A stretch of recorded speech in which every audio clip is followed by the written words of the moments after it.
Suppose, to make it clearer, I replace the universe by a jet engine, and we're asked to explain it. Well, we could explain it in terms of the laws of nature, mechanical aeroengineering, and so on. Or we could explain it by saying it was the personal invention of Sir Frank Whittle. It would be utterly nonsensical to ask an audience to choose between the two.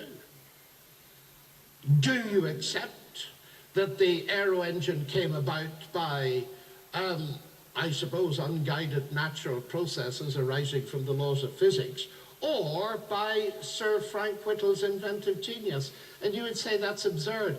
To give a complete explanation, which is not merely a scientific explanation, you of course need both. I find school children can follow this. I find Dawkins cannot. I wonder why there is a difference. Perhaps I'm scared now that he's descended to writing books for school children. But anyway, this seems to me to be immensely important, that God as an explanation is not the same kind. I think it was Richard Swinburne who once said, I do not deny that science explains, but I postulate God to explain why science explains. God is, in that sense, the ground of all explanation. And so at that level, the explanations are complementary. And it is noteworthy that this category mistake that Hawking, following Dawkins, makes was not made by Newton, at least not in the context of the law of gravity. Because when Newton discovered the law, he did not say, now that I have the law of gravity, I don't need God. What he did do was write Principia Mathematica, the most famous book in the history of science, expressing the hope that it would persuade the thinking man to believe in God. But there's more to be said. The laws of physics can explain how the jet engine works, but not how it came to exist in the first place. It is self-evident that jet engines could not have been created by the laws of physics on their own. That task needed intelligent input, creative engineering, the work of Frank Whittle. But not even the laws of physics, plus the creative genius of Frank Whittle, could produce a jet engine. There needed to be some material stuff subject to those laws that could be worked on by Whittle. Matter, ladies and gentlemen, may be humble stuff, but it isn't produced by laws. Now, the jet engine can help us further, because it helps us to see where some of the possible limits of science are. And as one of the general points is often made, people say that science, generally speaking, asks the how questions. How does the jet engine work? Or the why question regarding function. Why is this pipe here and why is that one there? But it doesn't ask or answer the why questions of purpose. And of course, that is why Whittle himself will not normally appear in any lectures one might give on aerodynamics. You see, as a mathematician, I'm often faced with Laplace's famous statement to Napoleon when Laplace, a brilliant French mathematician, had presented his book to Napoleon, and Napoleon said to him, and where is God in this? And Laplace's reply was, je n'ai pas besoin de cette hypothèse. I don't need that hypothesis. And of course he was dead right. If I'm explaining how a projectile moves in a parabolic orbit in a vacuum under gravity, I don't mention God either. But if I were asked, or if Laplace had been asked, why is there a universe at all which obeys these laws? He might have had to mention God, mightn't he? He was answering the right question, of course, with the right answer. As to its relevance to the existence of God, it has, of course, none. And, of course, that is what many scientists and others do with God. They define the range of questions which science is permitted to ask in such a way that God is excluded from the start, and then some of them go on to claim that science proves that God is unnecessary. That is very curious, a bit of logic, isn't it? And they often fail to say that it is their assumption, their atheist worldview, not science as such, that excludes God. I hope you've noticed, by the way, ladies and gentlemen, that the scientists didn't put the universe there. Indeed, I'm often tempted to reflect, because it keeps one humble, that any scientist studies a given with a given. The universe is a given. The human mind is a given. So we ought to be humble enough to realize that what we're doing is studying a given with a given. But if scientists didn't put the universe there, neither did their theories, nor the laws. And yet Hawking seems to suggest they did. Is the unified theory so compelling, he wrote in A Brief History of Time, that it brings about its own existence? There's the self-contradictory self-reference again. Now, much as I find it hard to believe,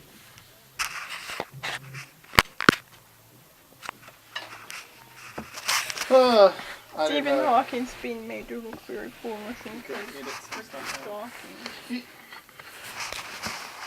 So has Stephen Hawking really said that? Is this a more recent book? Yeah. Oh dear, he's moving in the wrong direction. He is. I heard him mention something about God, and there's lots of people like, well, it's difficult to prove a negative, therefore it probably doesn't exist. That was his kind of logic. But it was kind of leaving the door open a crack. It's like, it's hard to, things that it's hard to prove against, then they're probably not. But it felt like the door was open a crack. But that was like 10 or 20 years ago, maybe 10 years ago. It's like the three-step villain. Oh dear. Where the villain says, strike me down if you're out there. That's the first step. Second step, if everybody waiting around, he doesn't get struck down. Third step, he just moves into taunting the hero. He goes, they didn't strike me down. It is right in your face like worse because you can't, And it's like, okay. But, when you die, that's going to be ringing around your little paradigm. Yeah. You'll be in a cube where you're going, you can't, you didn't because you couldn't. And then that's ridiculous, because if he couldn't, then why are you in that cube? And see, these are just people in permanent denial. They're in permanent insanity, whatever you want to call it. Permanent denial, permanent delusion. Repetitious. Can't get past it, see? You can't get past it to further wisdom, because your very first thing you said was wrong. It's like getting caught on a math quiz on the very first question, and it's wrong, and it's like disqualified. You didn't write your name at the top, Now no one knows whose test paper that is. There's questions that get you an F. There's efforts that get you a C or a B or an A. But there is one question on that test paper that's it qualifies you or disqualifies you, and that's to write your name at the top. And if you don't trust the university or the teacher or whoever's grading your test, and you think it's a giveaway, they're going to come and track you down at your home and find your supply of marijuana, you might. What if you were at university and you had to write not only your name but your address to get qualified for the exam? If you had a stash of drugs at your home, you might think, why do they have to know my address? Well, I'm not writing it. And then you don't get credit for your paper. You're disqualified. And I think that atheists and weird people and those who are going to hell are simply refusing to give God their address. He gives you some ability to hide from him. So if you take up that ability to hide and not turn over your address and tell him where you are, you've run away from home, and he can't come and find you or help you because you won't tell him where you are. That's what I think. I really think that. People are lost because they won't tell him where they are, or tell God where they are. Wow, it's 4:30 already. You want to try that Warcraft game again? Sure. Was it not very restful? No, it's fun to do fun stuff. Let's do fun stuff. I think I'm a little bit mixed up. This is quite a long one. He's making lots of good points, but it's quite long. Yeah. And I think I want to just digest the one that I just recorded. But he said a mouthful. He said, matter is humble stuff. But you have to have it.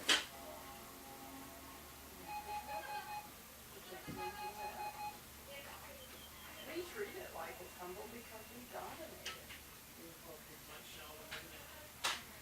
See that atheist you had on yesterday, he was a little more humble and a little more I'm so realistic. sweetie pie, You actually. know?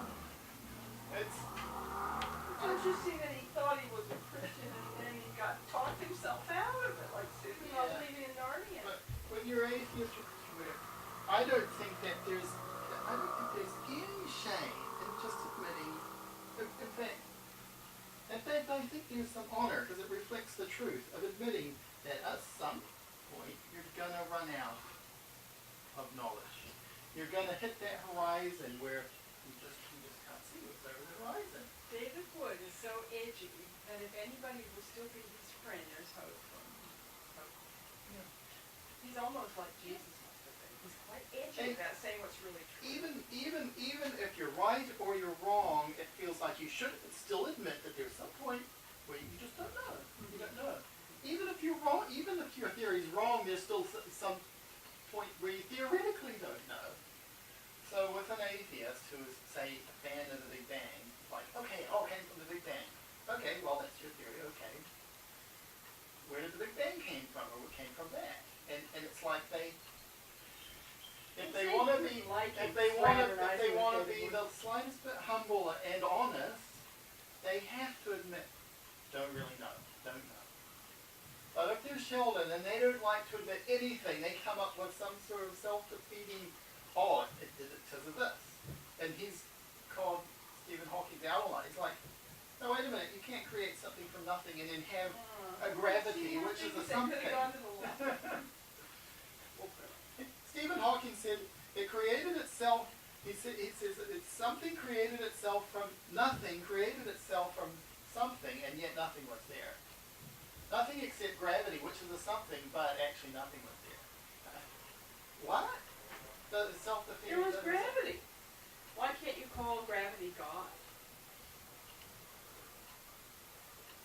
He'd rather make some bogus statement that doesn't make any sense than to admit, I don't know. Even in my own theory, even within my own theories, I don't know. He'd rather make some sort of convoluted statement that makes no sense. I'm telling you what, they're really having trouble with angels.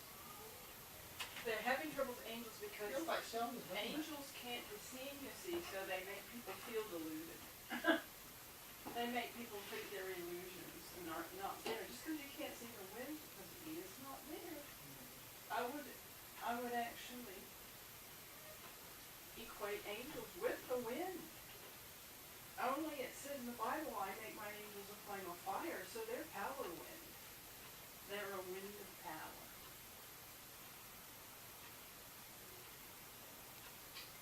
And it's overpowering to us because we're in a sort of a destructible state that we can't handle angels. In fact, the donkey was saying, don't go any farther, don't step any farther. Somehow he had an eye into the other world and he could see the angels being here. Finally he spoke. The ability to speak caught him in the London trap. He falls hooked together the donkey ability to speak. Somehow he did it. Who knows what it sounded like? He was so panicked at being whipped into an angel, he spoke. Or maybe God gave him supernatural miracle ability to speak. Just want to put a cover over this because it seems to be flies these days. Thank you for the yummy yummies there, Marty. Oh, no problem. No problem. Yeah, when I saw those packets, I thought, oh, we can make Italian dessert. And it's yummy. It's yummy. Panna cotta.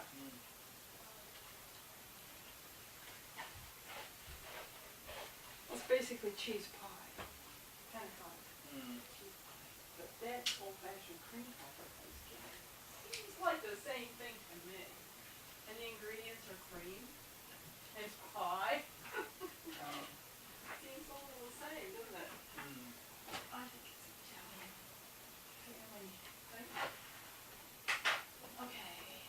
Let's try to see. Oh, they really do spend those.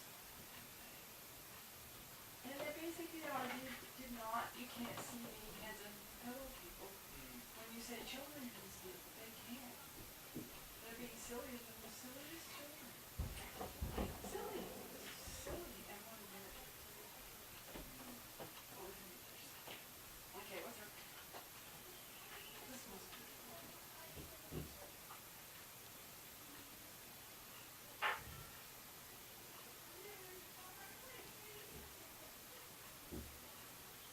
Okay, is that going on?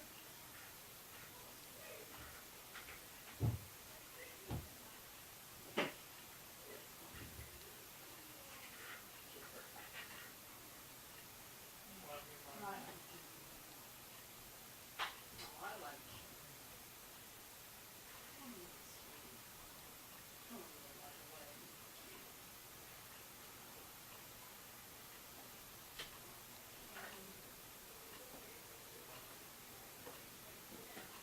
Yeah, the whole time I read Mary Kay Baxter's company, they God is stronger than bad guys that we know are there. We feel their effect. Mm.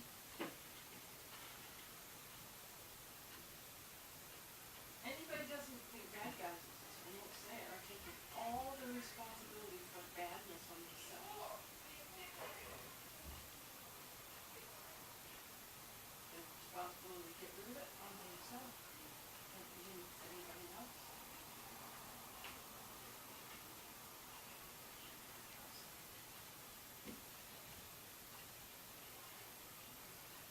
You take those gold mines. I'm not coming over. Mine is right.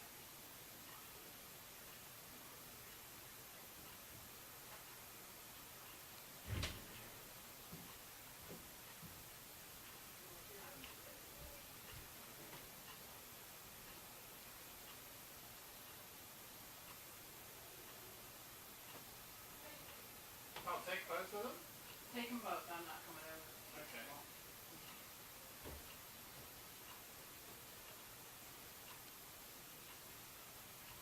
Okay.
getting some guys in, but I don't know if it's enough.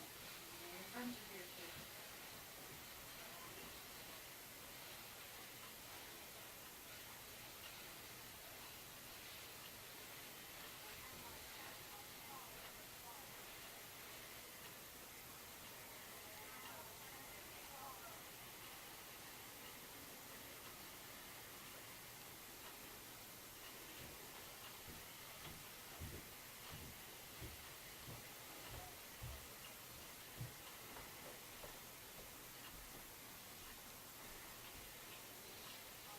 Oh, my fingers are still there. Oh, nice.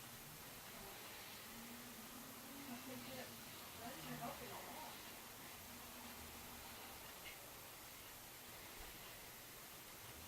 I think she survived. It looked bad, I must say.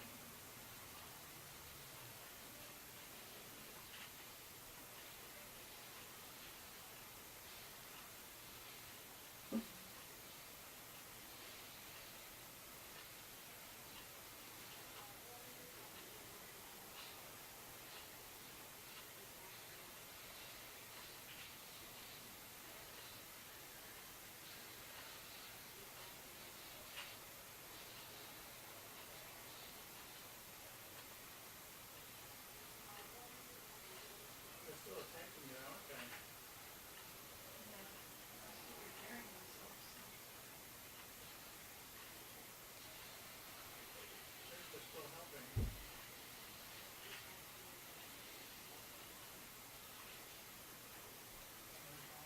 One of those, yes. Aha! You know what I did? Yeah. I bought. You bought something at my thing. No, I bought some of my things so that I could Oh, beam did you in. know I had one here? You don't understand. I bought one at my one so Yeah. that I could beam right in. Oh, yeah, I did that. Yeah. But do you know that I found a place to buy you? Oh, I didn't know that. Yeah.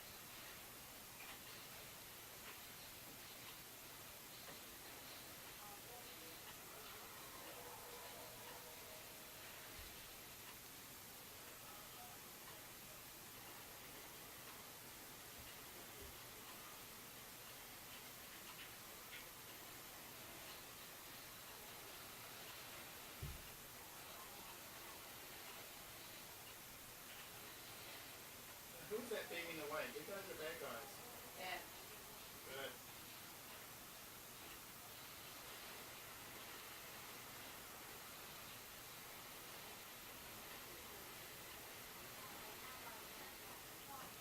Ah, I got the hero.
And there's a problem now. The orcs are attacking us.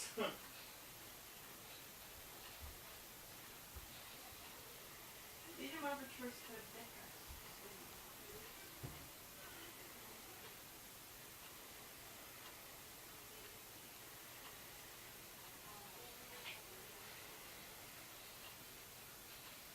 Pretty good help in there.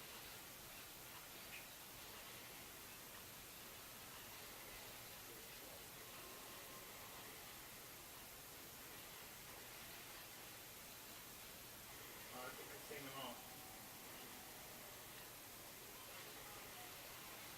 Yeah, how are you surviving with the big guys?